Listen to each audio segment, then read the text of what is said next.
अस्सलाम वालेकुम। یو هوټل بهر ډیر ناشنا بورډ لګېدلی و، په هغې لیکلي و چې روټۍ تاسو وخورئ او بل به مو بچي ورکوي.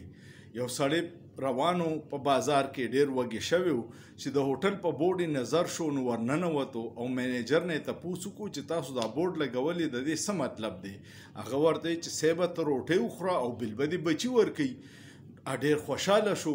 بس په میز کېناستو چې څه ناشنا او ښه ډیشونه و هغه آرډر کړه چې ښه په بر بیټې روټۍ وخوړه، لاس یې ووینځل او د هوټل نه وتو. نو ویټر ورته ویل لږ صبر وکړه.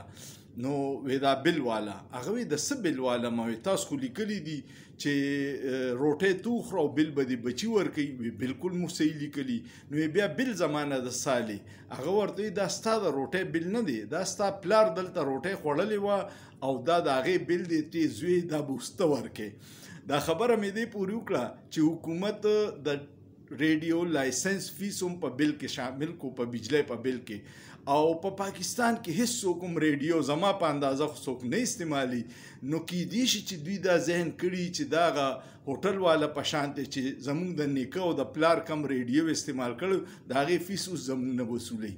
خو د نااهلۍ یو نوی داستان دی، تاسو یې مورئ او موږ به یې مورو او هغې پورې به یې اورو څوک پورې چې عوام کې شعور نه دی راغلی او د نااهلو خلاف راچوت شوي نه دي او خپل حق یې ترې نه دی غوښتی. کنې یو شی به ته نه استعمالوې او ستا نه په وج زور بللي. او داسې جوماتونه دي په پاکستان کې، په لکونو جوماتونه چې هغې ته اوسه پورې د ټي وي بل کې ورته د ټي وي فیس اچولي، اوس به په جوماتونو پسې د ریډیو بل هم ځي. نو د پی ډي ایم حکومت چې د کم سربراه مولانا فضل الرحمن دی چې په کم کې سینماګانو افتتاح کیږي او حج ورته ښه ګران کو، نو بس اورئ او تماشه کوئ. کمنټ پې لازمونو کې او سوچ پې وکړئ، په سوچ کې څه ګناه نشته.